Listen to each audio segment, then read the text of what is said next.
wabarakatuh. Baik lagi ke video tutorial analisis faktorial within subject ANOVA. Nah, kali ini kita akan belajar melakukan analisis repeated measure untuk versi faktorialnya, di mana kita memiliki minimal 2 variabel bebas dan 1 variabel tergantung. Untuk skenario analisis yang akan kita lakukan hari ini, di sini saya sudah memiliki data di mana kita ada total 10 kondisi yang akan kita uji bedakan. Ya, 10 kondisi ini berasal dari interaksi 2 variabel bebas, yaitu gender dan ekspresi wajah. Dalam hal ini, skenarionya adalah kita berusaha membuktikan apakah gender dan ekspresi wajah yang kita tunjukkan melalui stimulus gambar itu mampu mempengaruhi kondisi stres pada subjek penelitian kita. Sehingga di sini untuk gender, dalam hal ini di sini yang kita maksud dengan gender adalah gender objek yang ada di gambar yang kita tunjukkan pada subjek penelitian. Nah, ekspresi gender ini kita memiliki 2 kategori, yaitu laki-laki dan perempuan. Kemudian untuk ekspresi wajahnya kita memiliki 5 kategori, yaitu marah, senyum, takut, jijik, dan sedih. Sehingga di sini total kita memiliki 10 kondisi yang berasal dari 2 kategori gender dikali 5 kategori ekspresi wajah. Nah, untuk measure type di sini jangan lupa dari 10 kondisi ini kesemuanya merupakan hasil pengukuran stres pada masing-masing kondisi, sehingga measure type yang kita gunakan adalah continuous. Nah, untuk analisis factorial repeated measure ANOVA atau factorial within subject ANOVA, menu yang kita gunakan adalah menu repeated measure di ANOVA. Di sini yang perlu kita lakukan pertama kali adalah mendefinisikan faktornya. Dalam hal ini kita punya 2 faktor ya teman-teman. Faktor pertama adalah faktor gender yang kita kategorikan menjadi 2, yaitu laki-laki dan perempuan. Sementara faktor kedua adalah ekspresi wajah. Dalam hal ini kita memiliki 5 kategori yang kita tuliskan secara urut berdasar tabel yang kolom yang sudah kita buat. Ada marah, ada senyum, ada takut, ada jijik, dan ada sedih. Sehingga di sini kita memiliki 10 kolom situasi yang harus kita isi sesuai dengan namanya. Kita isi sesuai dengan namanya. Untuk L marah, kita isi L marah, L senyum, kita isi L senyum, dan seterusnya. Nah, kemudian untuk efek size yang kita gunakan di ANOVA adalah partial eta square. Untuk model, kita biarkan begini saja. Ya, kita menggunakan kita ada 3 model ya yang kita cari di sini. 2 main effect, yaitu efek masing-masing variabel terhadap stres dan efek interaksi antar kedua variabel terhadap stres. Kemudian uji asumsi yang kita gunakan di sini adalah uji sferisitas, di mana perlu diingat bahwa nanti jika terjadi violasi atau pengingkaran terhadap uji sphericity yang ditandai dengan nilai P kurang dari 0,05, maka kita perlu melakukan koreksi Greenhouse-Geyser.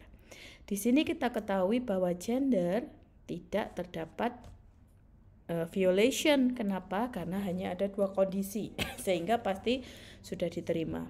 Untuk ekspresi wajah juga tidak terdapat violation. Namun, pada interaksi antara gender dan ekspresi ada pelanggaran terhadap sphericity. Sehingga di sini nanti ketika kita akan membaca hasil analisis terkait interaksi antara gender dan ekspresi, kita perlu menggunakan koreksi Greenhouse-Geyser. Untuk homogeneity test tidak perlu kita lakukan karena di sini hanya within subject saja. Dan terakhir kita juga perlu melihat QQ plot untuk normalitas. Di sini kita lihat bahwa sebaran residual datanya juga bersifat normal, sehingga kita bisa menggunakan analisis repeated measure factorial ANOVA ini. Nah, kemudian kita perlu melihat ke hasil uji hipotesis. Di sini sudah ada hasil uji hipotesis terhadap 3 efek, yaitu main effect 1 berupa pengaruh gender, main effect 2 berupa pengaruh ekspresi, dan main interaction effect, yaitu interaksi antara gender dan ekspresi. Untuk membaca main effect 1 dan 2, berhubung tadi tidak ada pelanggaran sphericity, maka row yang kita baca adalah row none, yang mana kita tidak melakukan koreksi apapun. Nah, untuk main effect gender, berdasarkan nilai F dengan DF 1,252 dengan nilai F 167,5, p-value kurang dari 0,01, 0,001 dan partial eta square sebesar 0,727, maka kita bisa simpulkan ada pengaruh yang signifikan gender terhadap stres, ya, stimulus gender terhadap stres. Kemudian untuk ekspresi kita juga menjumpai hasil yang sama, di mana nilai F untuk DF1 sebesar 4 dan DF2 sebesar 252, kita peroleh nilai F 206,7 dengan p-value kurang dari 0,001 dan partial eta square 0,766. Nah, di sini kita juga ketahui bahwa stimulus ekspresi juga memicu stres pada subjek penelitian kita. Terakhir, untuk efek interaksi, berhubung tadi ada sphericity yang dilanggar, maka kita perlu melihat koreksi greenhouse gaser. Sehingga nilai F untuk DF1 sebesar 3,42 dan DF2 sebesar 215,55, kita peroleh nilai F sebesar 21,7 dengan p-value kurang dari 0,001 dan partial eta square sebesar 0,256. Artinya, ada pengaruh yang signifikan dari interaksi antara gender dan ekspresi terhadap stres subjek penelitian kita. Nah, berhubung ada hasil yang signifikan, maka untuk posok di sini kita bisa melakukan posok semuanya, ya. Meskipun untuk gender, karena dia hanya terdiri atas 2 kelompok, maka sebenarnya tidak perlu kita lakukan posok. Untuk koreksi berdasar Andy Field dan juga JASP, diketahui bahwa untuk within subject ANOVA, koreksi Tukey itu tidak terlalu cocok dan lebih disarankan untuk menggunakan koreksi home. Ya, sehingga di sini di posok ini yang perlu kita baca nanti adalah p-value berdasar home. Nah, untuk posok gender kita ketahui bahwa nilai T-nya dengan DF 63 itu bersifat negatif dengan besaran 12,9 dan p-home kurang dari 0,001. Artinya ada beda signifikan antara kelompok laki-laki dan perempuan, di mana skor stres itu lebih besar, bukan kelompok ya, kondisi. Muncul itu dipicu oleh kondisi gambar stimulus perempuan.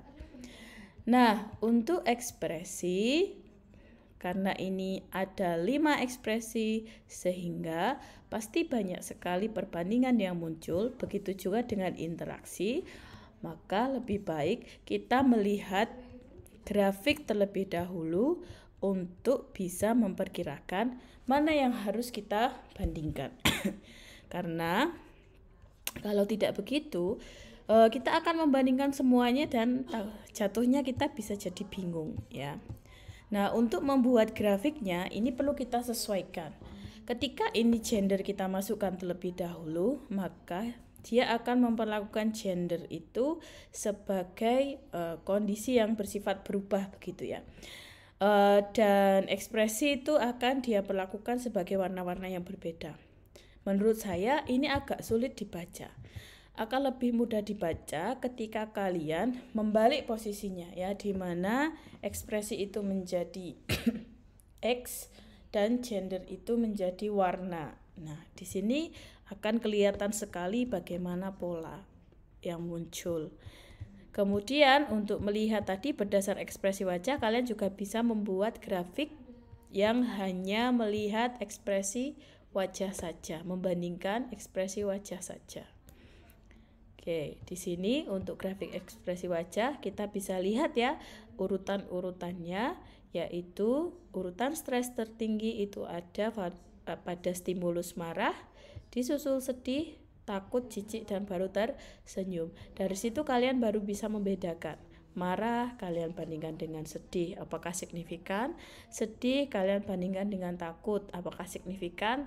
Takut dengan jijik, apakah signifikan? Dan jijik dengan senyum, begitu. Nah, kemudian untuk post hoc yang sifatnya interaksi, di sini kalian bisa melihat ada dua kecenderungan, yaitu bahwa stres yang distimulus oleh gambar perempuan itu rata-rata lebih tinggi pada hampir seluruh kondisi kecuali pada kondisi ekspresi jijik, begitu ya. Kemudian di sini kalian juga bisa membandingkan beberapa kondisi gitu ya. Misalnya di sini kan bisa membandingkan marah pada kondisi laki-laki perempuan, kemudian senyum pada kondisi laki-laki perempuan, begitu ya. Atau berbagai ekspresi emosi pada jenis kelamin yang sama, seperti itu. Dan memang tantangan utamanya adalah bagaimana kalian bisa membaca grafik ini agar menjadi sebuah cerita yang bermakna. Oke, sehingga di sini yang perlu kalian laporkan dari within subject factorial ANOVA, pertama tentu saja hasil deskriptif, kemudian asumsi.